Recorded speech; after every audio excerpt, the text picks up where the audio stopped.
Ketika sekarang berbicara partai politik memunculkan kader-kader terbaik, tiba-tiba cawapresnya datang tiba-tiba. Ya, tiba-tiba datang.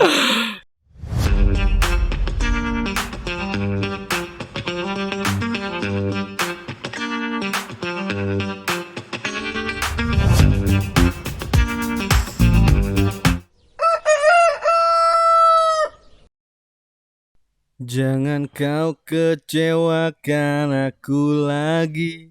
Aku gak mau menderita lagi. Jangan ingkari kami. Oke. Ingkari janji. Memang siapa yang suka ingkarin janji, Yud? Kan sekarang lagi musim pemilu, Panti. Banyak janji-janji yang ditebarkan. Mengumbar janji. Mengumbar janji.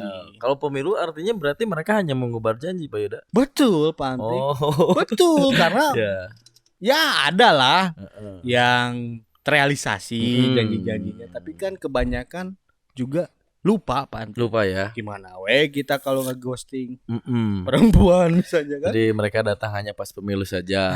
Setelah jadi ketika kita meminta bantuan WA pun gak pernah di-read, Panti. Mungkin mereka sibuk di sana. Kalau sibuk apa, Panti? Ya sibuk kerja sebagai anggota dewan yang bekerja. Kerjanya apa sih? Kerjanya ya mengawasi lah kalau anggota dewan itu. Mengawasi fungsinya mengawasi berjalannya pemerintahan gitu. Jadi diawasi ya unggulnya gitu ya. Saya gitu. mau juga lah, Pantik, kalau gitu. Mau apa? Ya nyaleg lah gitu. Oh ya bagus lah. Kan sekarang juga udah gak keburu kalau nyalek sekarang, Pak. Soalnya KPU besok adalah untuk DCT daftar calon tetap mengumumkan daftar calon tetap anggota legislatif di tingkatan DPRD, kabupaten kota, provinsi dan juga RI, Pak. Ya, gitu. Di Senayan lah. Di parlemen gitu. Besok KPU nanti berarti kemarin kan sempat ada perubahan lah, Pak. Ya. Siapa yang masuk, termasuk memang ini juga selalu ramai itu soal nomor urutnya, Panti. Soal nomor urut itu ramai, Panti. Seperti apa itu ramainya? Iya, misalnya ada nomor urut pengen nomor 1 itu kan belanja. Belanja kan ke partai katanya. Katanya. Bang Siur ada yang pengen nomor 1 sekian juta gitu kan.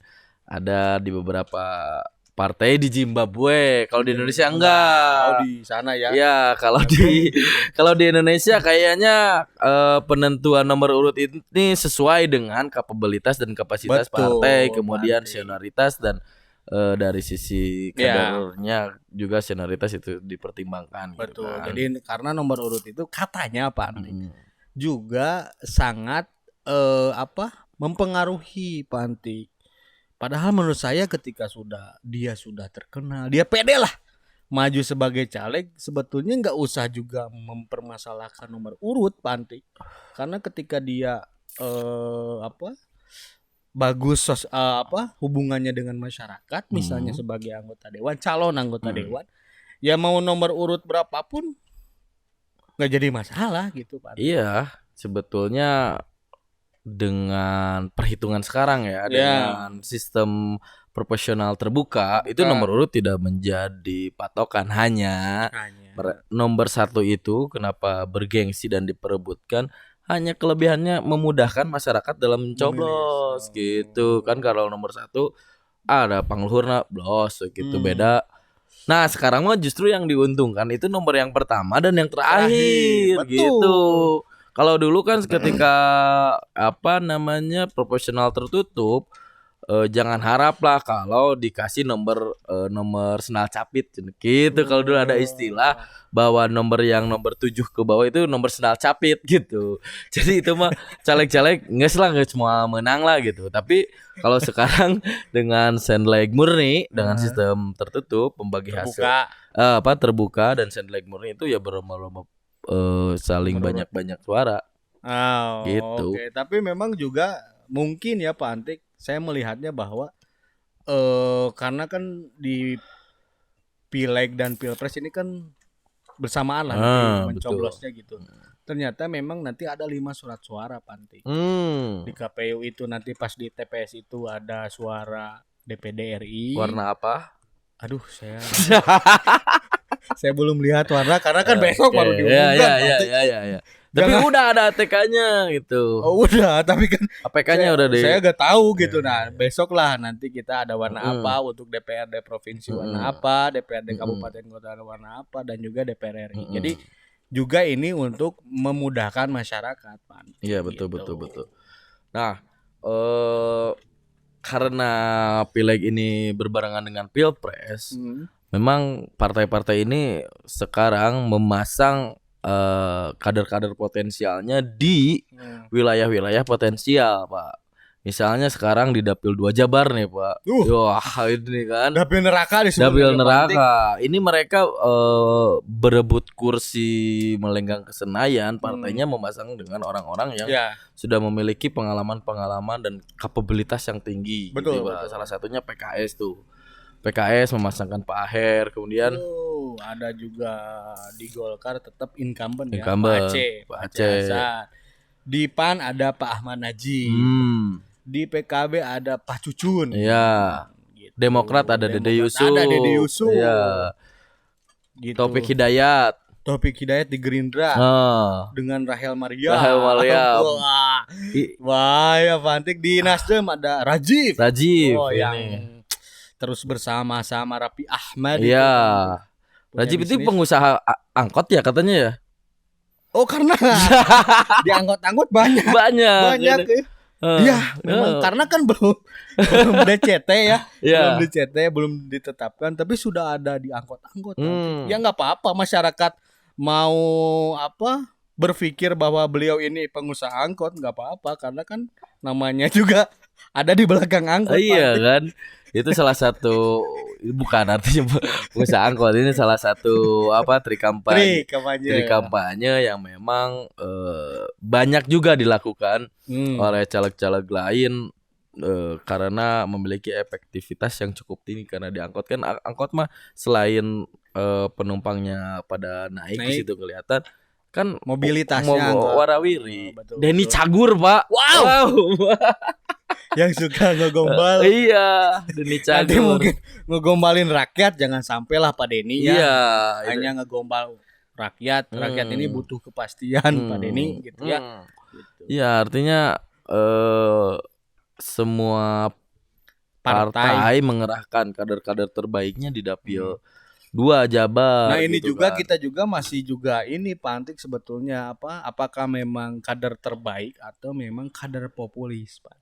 Populer ya. Kader populer Pak Antik gitu. Kalau misalnya incumbent ya, kalau misalnya ditanya, Pak, gimana ini di Dapil Jabar 2 ini disebutnya Dapil neraka.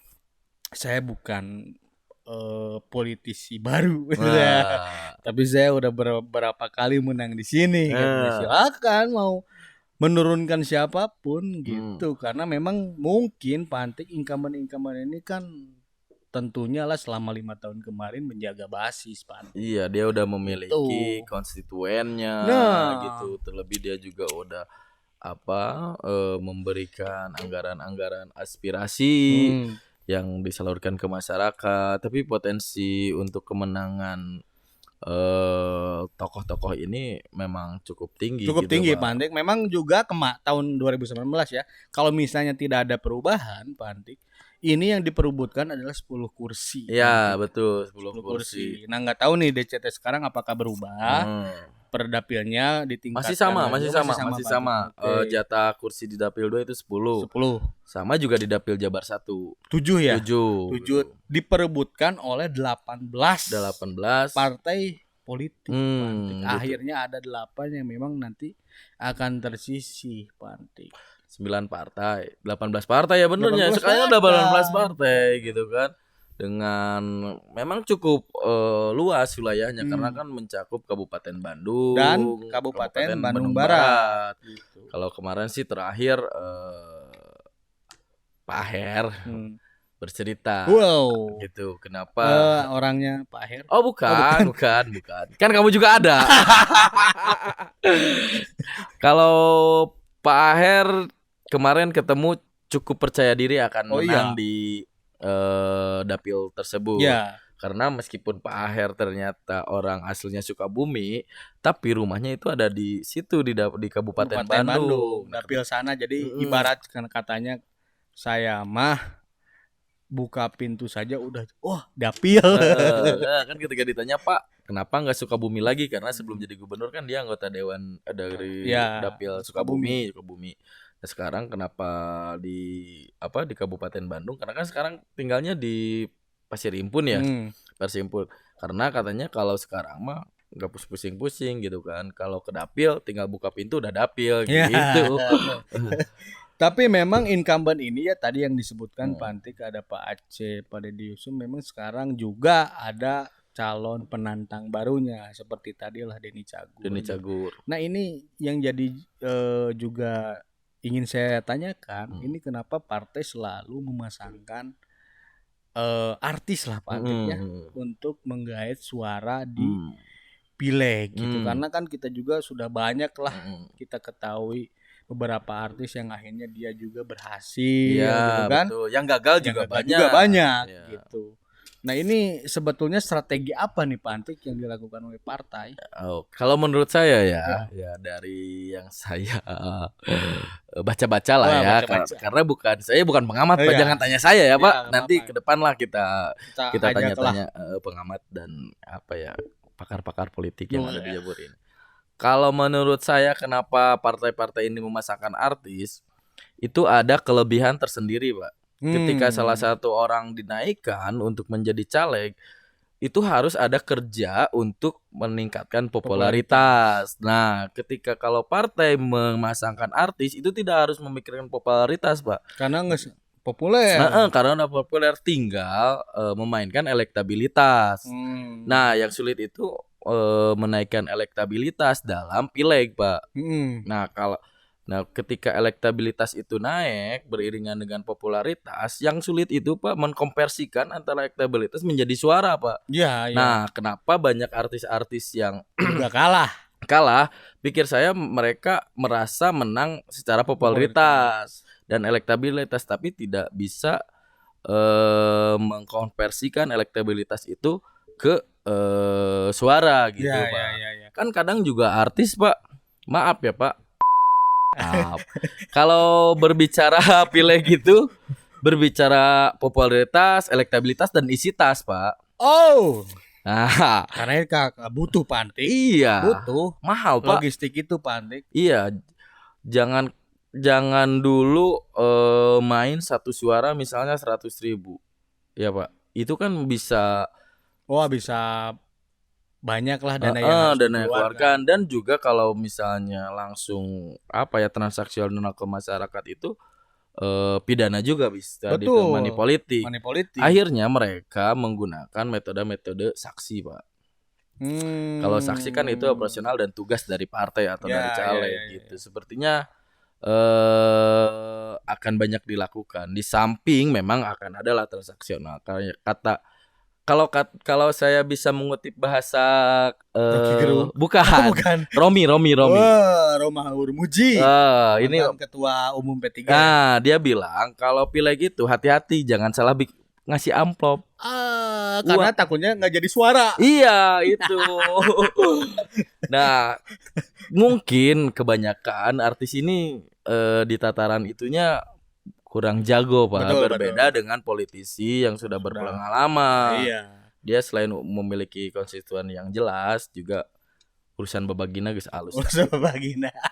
Benar Pak. Jadi memang artinya logistik juga ya Pak Antik, di pileg ini kita tidak bisa menutup mata juga gitu. Nah, ini yang menjadi juga PR kita semua gitu Pak Antik, apalagi PR KPU Bawaslu lah Pak Antik sebagai badan pengawas pemilu, bahwa money politik, black campaign ini yang memang harus sedikitnya lah Pak Antik ini dikurangi Pak Antik. Harus tidak ada lah gitu. Karena kan ibaratnya kita memilih tapi karena dikasih amplop Pak Antik.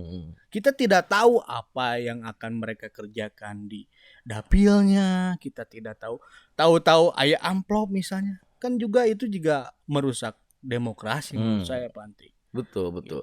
Tapi kan kalau misalnya ini sistem yang harus dirubah kayaknya Pak, dan ini cukup berat. Betul. Rian Ernest aja nggak sanggup Pak di PSI.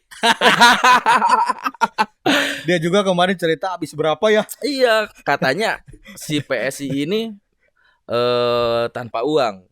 Kan dia ngebuka juga sendiri hampir 3,5 M untuk operasional, kalah juga. Sebetulnya nggak kalah sih karena itu nggak masuk lah. PSI-nya nggak lolos. Parlemen ya. Gitu. Apalagi sekarang di Golkar dengan dengan bentuk-bentuk yang kayak gitu mungkin gitu kan, dia juga mengakui akan menyiapkan lagi dana-dana untuk kampanye gitu. Tapi memang kalau misalnya Pak, yang batas wajar itu ketika misalnya ada sosialisasi dari caleg, dia memberikan liwet lah ya. Ibaratnya kan kalau orang Sunda Kabupaten Bandung dan Kabupaten Bandung Barat kan Sunda lah ya Pak. Nah, liwet itu kan sah gitu kan. Itu juga jadi logistik kampanye sebetulnya. Tapi ketika misalnya setelah itu ada bagi amplop, ini juga yang memang harus jeli nih Bawaslu juga, makanya Bawaslu juga memberikan satu semacam laporan lah jika masyarakat menemukan ada aktivitas money politik. Jadi kesulitannya apa coba? Apa? Kesulitannya itu adalah Bawaslu itu menindak tindakan-tindakan kriminal politik itu harus satu dasar laporan. Iya. Nah, rata-rata yang melihat itu takut melapor. Nah, ini. Kenapa takut melapor? Karena dianya juga melakukan karena dia juga melakukan praktek yang sama gitu, Pak Yuda.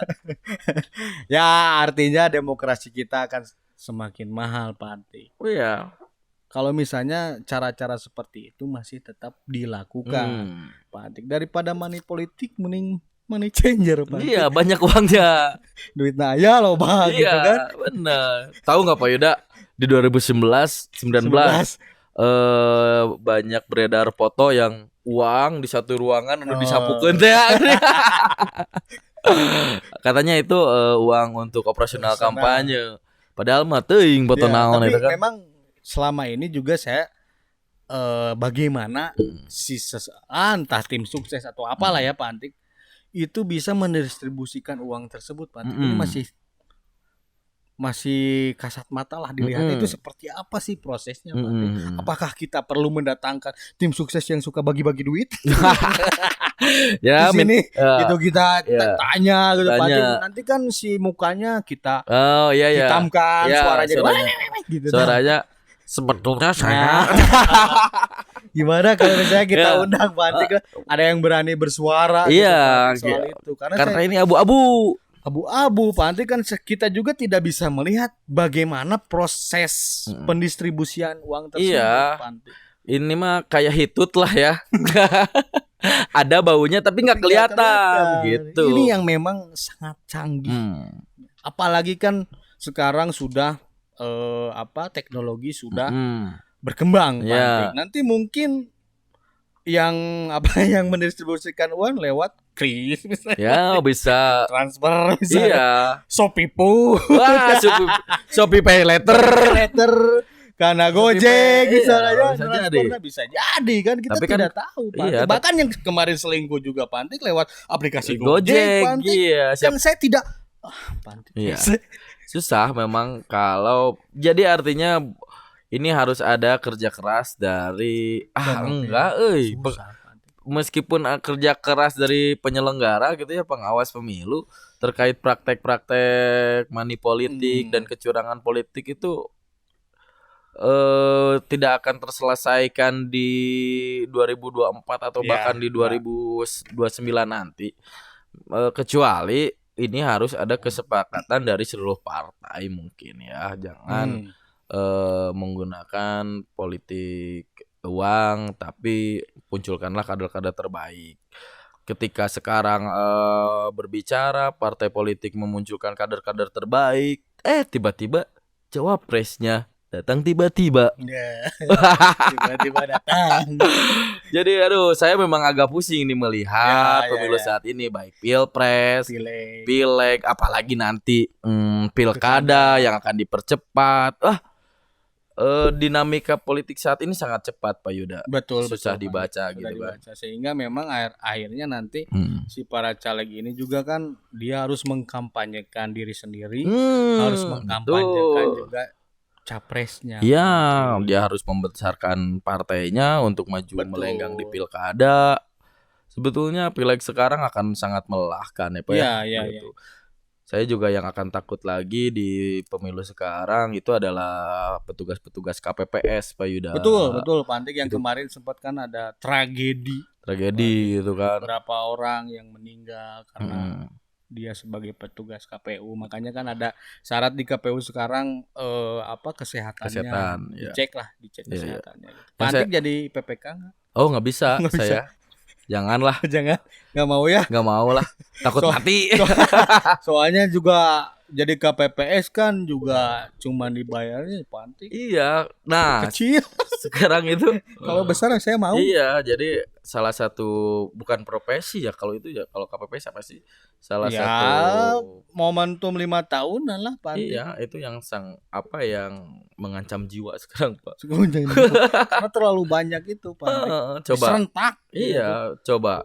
Sekarang penghitungan suara itu kita berbicara seperti 2019, DPRD kabupaten kota, DPRD provinsi, DPRD RI, DPD dan presiden. Ini kan yang melelahkan itu ketika penghitungan suara.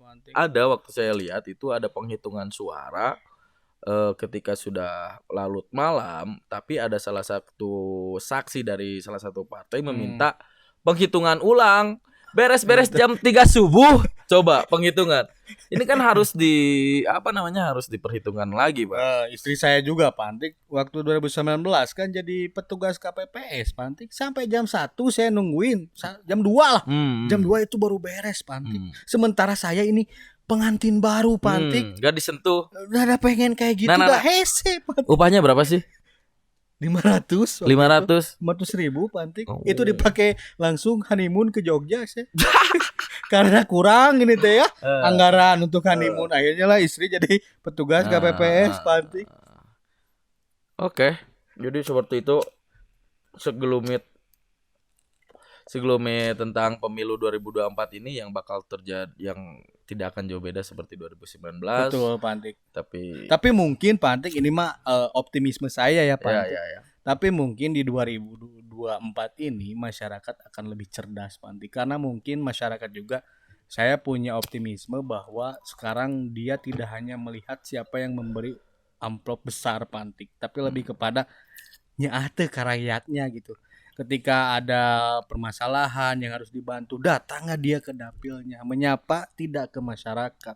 Ada tidak kontak antara hati dengan hati, antara caleg dengan masyarakat. Nah, sekarang masyarakat sudah mulai bisa melihat itu Pak Antik. Makanya mungkin ya Pak Antik, kejadian 2024 nanti ketika ada kecurangan ini akan viral di media sosial. Oh Antik. Betul. Ini kecurangan ini akan diolah oleh masyarakat sendiri yang memang tidak memiliki kepentingan pada salah satu partai, tapi dia memiliki idealisme, dan itu akan bakal dilakukan sama milenial dan Z. Nah, itu Pak Antik. Kan kemarin juga ada yang ngasih misalnya bungkusan ini di video kan Pak Antik. Sekarang mah makanya ini untuk para caleg mohonlah. Karena ini masyarakat sekarang sudah mulai akan menjadi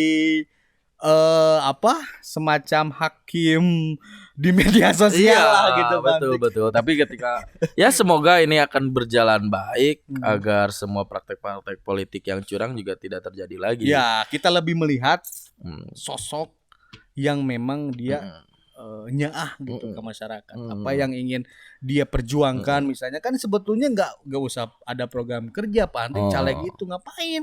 Ya benar, kita harus ini naon atau imani. Betul.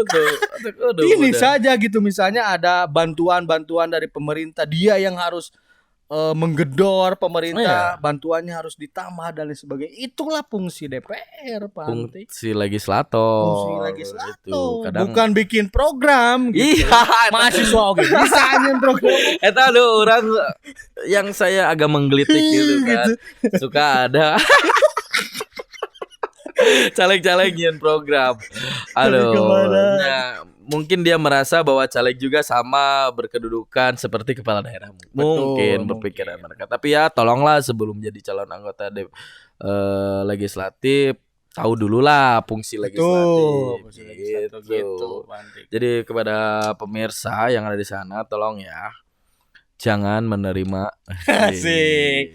Pegawai Bawaslu. Enggak, saya kan tadi Oh, iya. kita harus mencerdaskan masyarakat di sini. Oh, siap Antik. Jadi untuk masyarakat semua kalau bisa nanti di Februari ini ya memilih calon legislatif yang memang benar-benar memiliki kapabilitas yang tinggi gitu Betul, kan betul. ya, yang memiliki kualitas yang tinggi dan bisa menyampaikan aspirasi kita kepada Masyarakat. Kepada pemerintah gitu kan. Gitu. Jadi buat masyarakat tolong misalnya ketika ada yang caleg menemui masyarakat ini memberikan aspirasi. Ya. Pak, kita ingin sekolah Ya. bisa di mana-mana. Pak, kita ingin ada UMKM. Ya. Bukan bicara program gitu, Pak. Iya betul. Karena saya tidak mau ada anggota dewan lagi yang main slot di Senayan. Oke, siap Pak Antik. Mungkin nanti kita akan bahas ketika nanti kita akan mungkin Pak Antik ada caleg-caleg yang kita wawancara di sini lah Pak Antik. Bagaimana strategi pemenangan dan lain sebagainya. Janganlah, jangan caleg. Apa tuh? Bullshit semua. Yang lain aja. Oke, siap. Jangan caleg. Siap bagi masyarakat yang ingin memberikan isu terkait apa yang akan kita dibahas, apa yang akan kita bahas bisa di komen di YouTube kita. Tapi jangan lupa subscribe, share, like, and subscribe. Subscribe, like, and comment. Komen. Itu naon komen we deh. Oke. Yang menentukan itu adalah masyarakat dan takdir Allah Subhanahu wa taala. Oke. Subhanahu wa taala.